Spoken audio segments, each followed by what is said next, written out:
The record should reflect that both parties are connected by Zoom.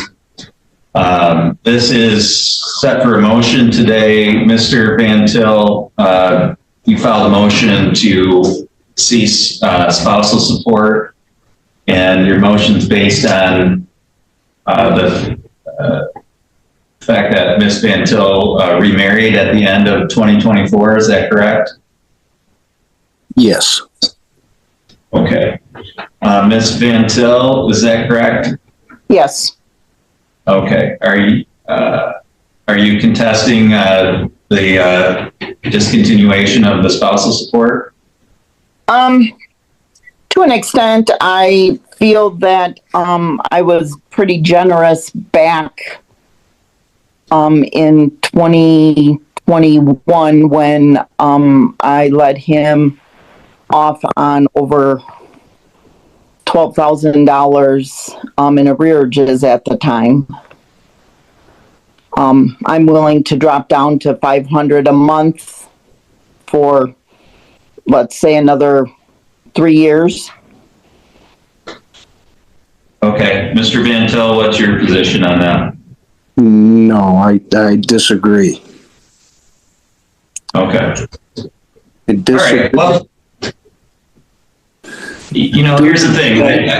I reviewed the original judgment of divorce, and it does allow for the court to modify spousal support based on a change in circumstances. Ms. Van Til, and frankly, I'm surprised it doesn't contain the language that if you remarry, typically once a party remarries, I mean, that's a change in circumstances that warrants the cessation of payment of spousal support.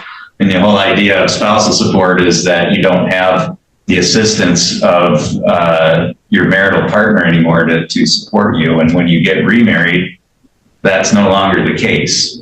So it really, to me, the only fact here that would be a potential issue is whether or not you were actually married, or remarried, I should say. And it sounds like that's not a fact that's in dispute. So for that reason, the court finds that the spousal support should cease.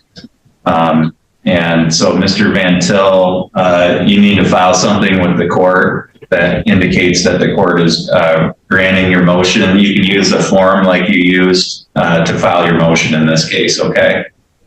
Okay.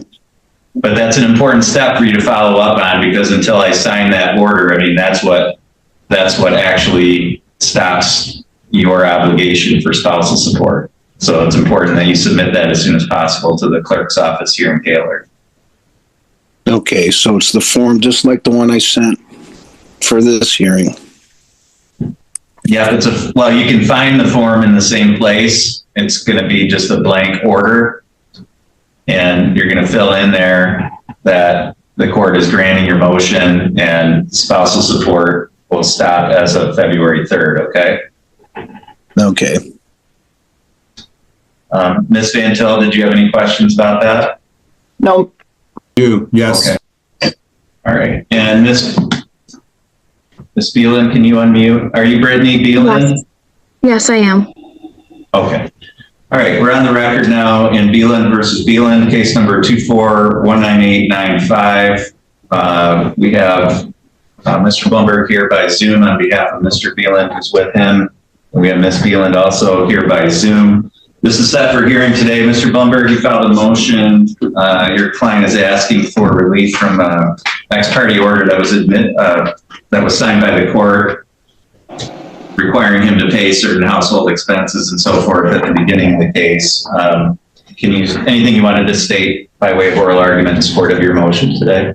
Well, I would just again reiterate to the court what my motion and supporting brief suggests, that the court signed an order based on information that was not accurate. I don't know if there were intentional misrepresentations made, but the net effect of those is that you signed an ex parte order requiring my client to pay certain obligations, when the reality is that when the motion that was filed, it was asserted that she was not working and then she failed to indicate to the court that she had her boyfriend living there, a roommate, who was contributing financially to the obligations. Those are certainly material facts that were either omitted carelessly or intentionally. The bottom line is that I think that had the facts been properly represented to you, you would not have signed such an order. So we're asking the court at this point to rescind that order. My client has been contributing financially, and he's prepared to continue to do so. But certainly, based on the facts that you were presented, I think that ex parte order was inappropriate. Mr. Blumberg, are there any temporary orders regarding child support in place? Just looking through the file, you might know off the top. No, there is not. Okay. And how much is your client contributing monthly at this point? Okay, he's paying between $150 and $200 a month. Okay. All right, Ms. Beeland, what's your side of this? The reason why we decided for Chauncey to pay $600 worth of mortgage, because it is on his name too, along with mine. And during that time that I'm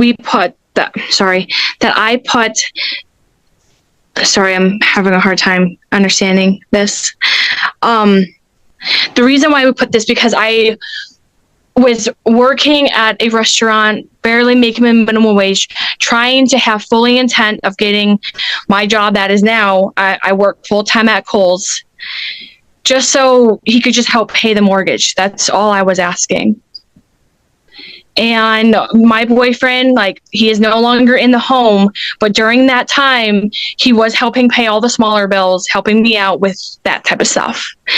And up until he recently left, he was helping me pay all my small bills, and I was paying my mortgage and trying to keep on boat on that. And I have caught up completely on my mortgage so far. It's been hard, but I've been dealing. So I was just asking for help with that. That's all. All right. Anything in response to that, Mr. Blumberg? Judge, I don't know that we need to go into the facts why the boyfriend is no longer there. My understanding is he's been arrested and he probably has a no contact provision. But I don't guess that that's really relevant at this point. My client is willing to continue to pay some money to assist, and certainly the kids are with him half the time. So I'm always reluctant when I see these ex parte orders, when facts are presented to the court, and you have no way of knowing whether they're accurate or truthful or not. And I understand it's always best to err on the side of caution, but I genuinely believe that had the facts been properly presented, I don't think you would have signed this order. He'll continue to pay those expenses that he's been paying. Okay. And Mr. Blumberg, your client is on the mortgage as well, his name? Yes, it is. All right. So presumably he's got just as much an interest in keeping that mortgage current as Mrs. Phelan does. Yeah, he does. But he has the expense of another place. Again, when these parties separated, my understanding was that they had an understanding as to how the expenses were going to be shared. That wasn't reflected in any written document, unfortunately. But yes, you're right. He has a monetary interest in that property. All right. Give me just 1 second. I just want to.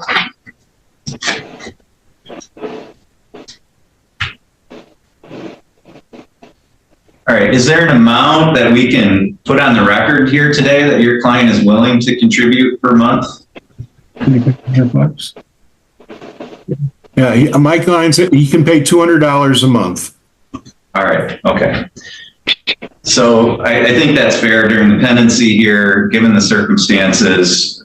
So Mr. Blumberg, the court is going to modify that order and have it reflect that your client is going to pay $200 per month towards the household expenses. So if you can draft an order that will reflect that and submit that to the court, and we'll go forward from there. Ms. Beelan, do you have any questions about that? No, I appreciate any of the help I can get. So I just appreciate it. Thank you. Okay. Mr. Blumberg, anything further on this file today? No, Judge, thank you. Okay, thank you. All parties are free to disconnect at this time.